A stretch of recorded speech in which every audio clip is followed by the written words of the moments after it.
What's up, everyone? Welcome to episode number 48 of the Action Movie Guys podcast. I am your host, Nate, and that is my co-host, Alex Figueroa. And this week we are going to be wrapping up our Westerns with the 2016 remake of The Magnificent Seven. This movie stars Denzel Washington, Chris Pratt, Ethan Hawke, Vincent D'Onofrio. I mean, just a host of people. And we're going to be covering it for you as, going over all the criteria we always go over. So before we go over all that information, please, if you're watching on YouTube, make sure you click that like button, subscribe to the channel, give us your scores down below. Let us know what you thought of the 2016 version of The Magnificent Seven. And we're going to go over our scores in a moment. Now, Alex, before we even do that, you've seen this movie before, or have you not seen it since the theater, or what's up? I have not seen this movie since the 4K release. So it's been a good 5 years, pretty much. Yeah, pretty much. No, pretty much, because I'd never seen it in the theater, but then I picked it up in 4K, and I enjoyed it. Okay, so I watched this in the theater, and then I bought it in 4K, and this was my first time watching it since I bought it. So, this was one of those movies, I liked it enough to buy it, but then, I just never put it in until now. So we're going to be going over that now. Let's give all the people our scoring criteria. Of course, we're going to be going over lead character. We're going to be going over villain, action scenes, storyline, and overall score. We will then give you our total points and let you know what we thought about the movie on the whole. All right, Alex, before we do that, box office. Now, I remember this movie being successful financially. How much? I don't know. I'm going to say $115 million. That's my guess. How much again? 115 million. 115 million. Okay, here we go. Box office numbers for Magnificent Seven from 2016. Is Nate correct?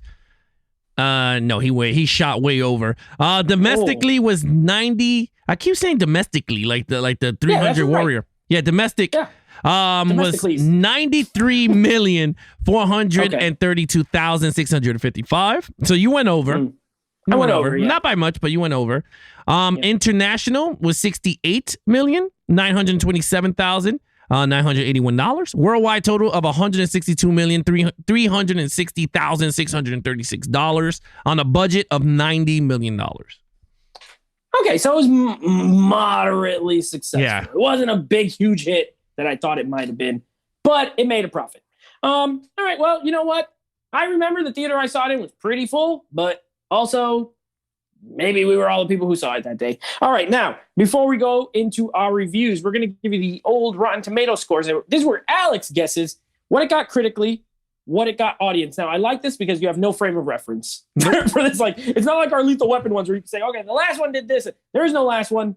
You just got to take a shot in the dark. What do you think this one got? I think it's a 72.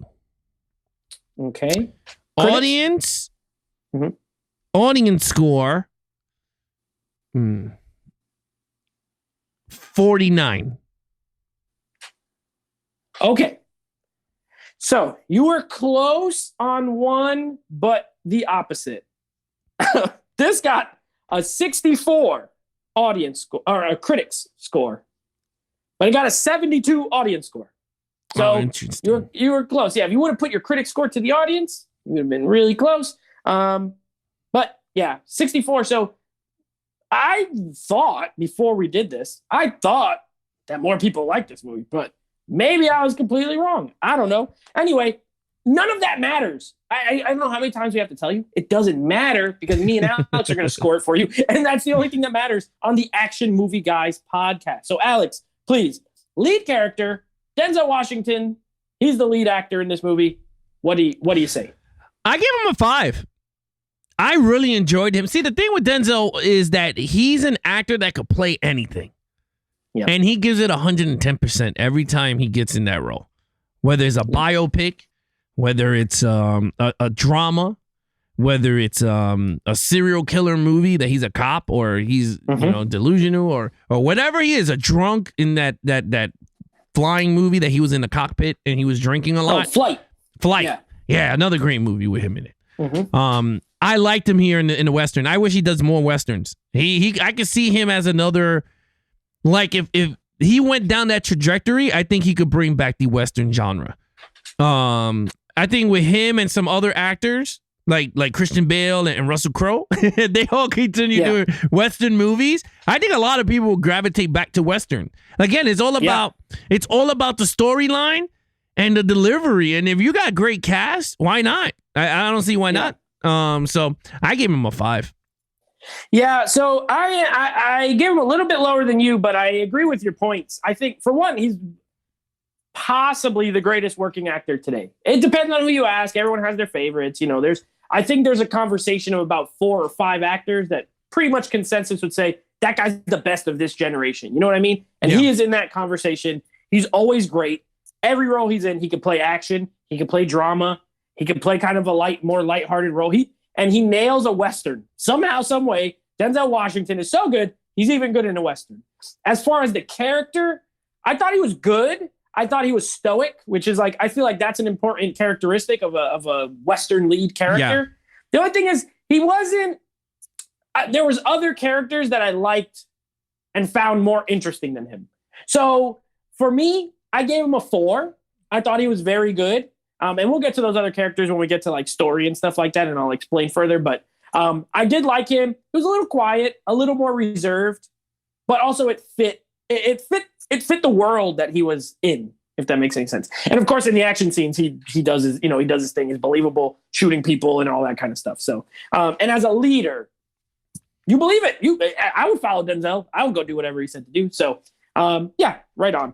All right, main villain. Now, this was a character played by Peter Sarsgaard, who's an actor I like. He's an actor I like. But honestly, I gave him a 3 as this villain. I thought his performance was at times over the top, which the movie, besides, and not getting to the action yet, but it's not a really over the top type movie, right? Remember The Quick and the Dead? That's like an over the top movie. It's really, everyone's kind of over the top. Here, they're playing it like a straight Western, and he's a little bit over the top, not way over. But the reason I didn't give him low, and he's also not in the movie for a huge chunk of the movie. He's not there. He's in the opening, and he's gone for a really long time, and then he's there at the end. He's also one of these henchman villain, people who has a whole army of people who do everything. But I will give him credit because he did murder a few people on screen at the church. He kills the guy in the beginning. And then later in his house, when the guys come to tell him, oh, these 7 guys came and they did, and then he shoots that guy. So at least he got his hands dirty. Yeah. So I give him a 3. He's right in the middle for me. He was fine. Yeah, I mean, I agree. I gave him a 3 also.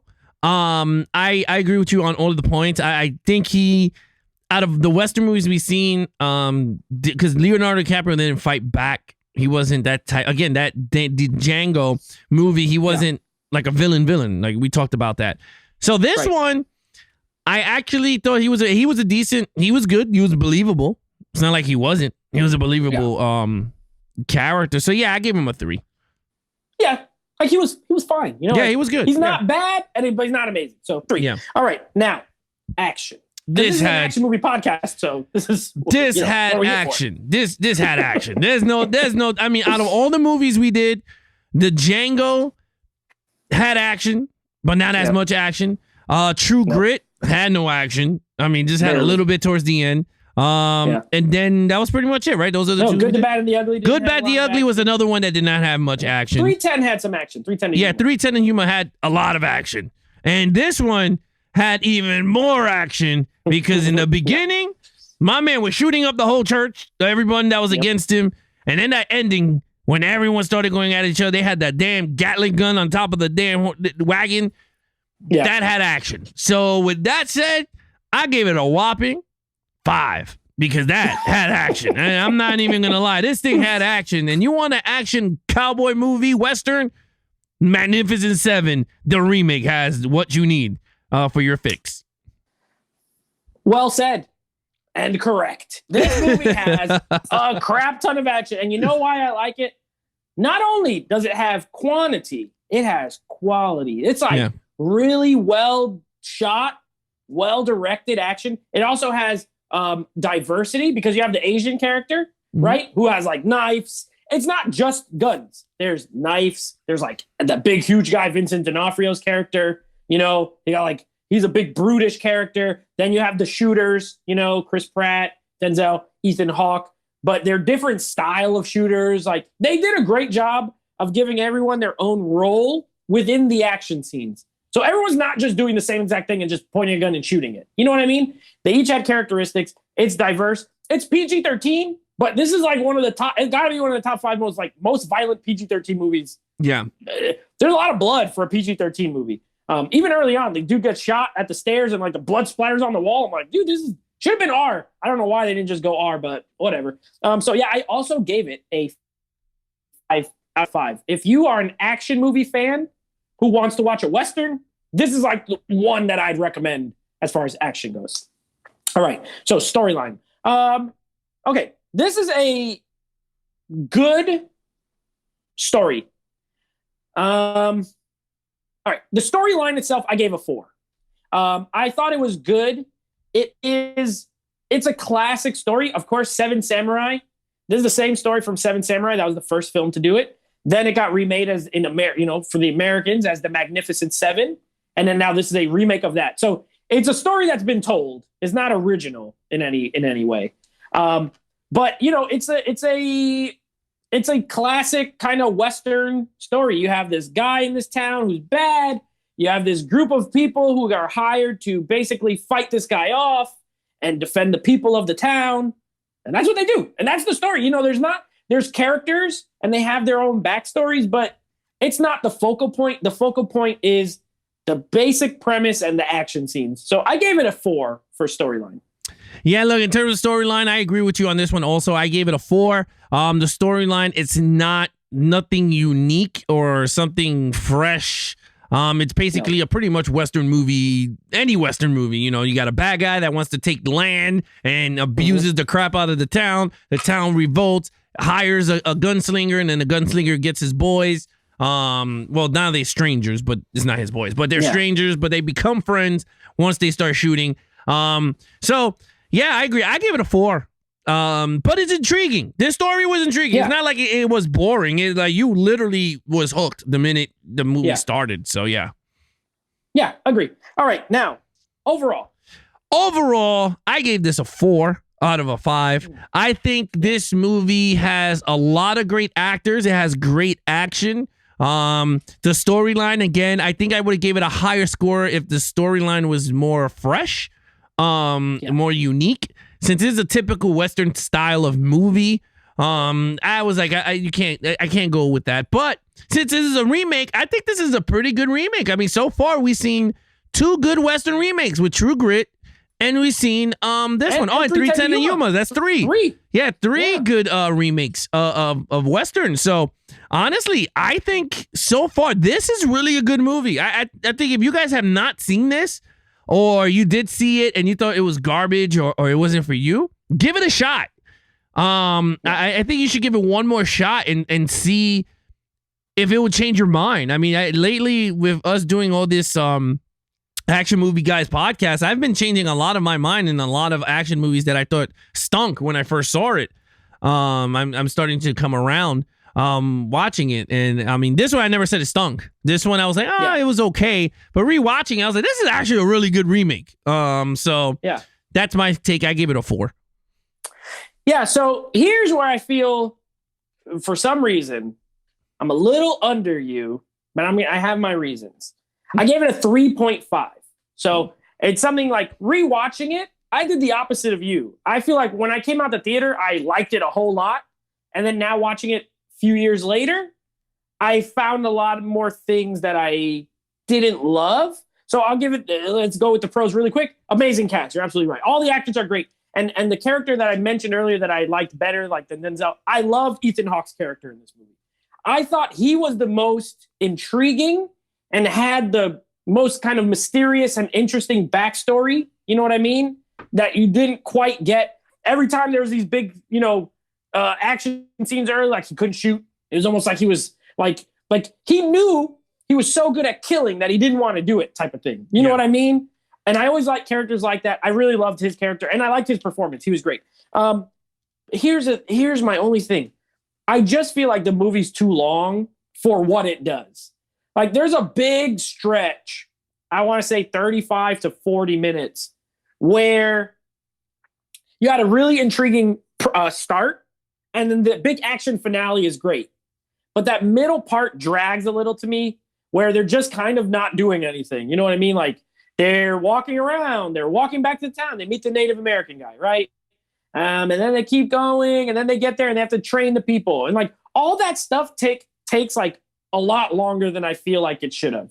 I feel like it could have been done in a montage instead of these long, drawn out kind of scenes. I don't know. That's just me. I totally, see where you're coming from. I like the movie. I gave it a 3.5. But yeah, that there's a few execution issues where I was like, we could have done this better. They could have done that better. But whatever. I had a good time when I was watching it, to be honest. So, all right. Total points. So for me, that comes out to a 19.5 out of a 25.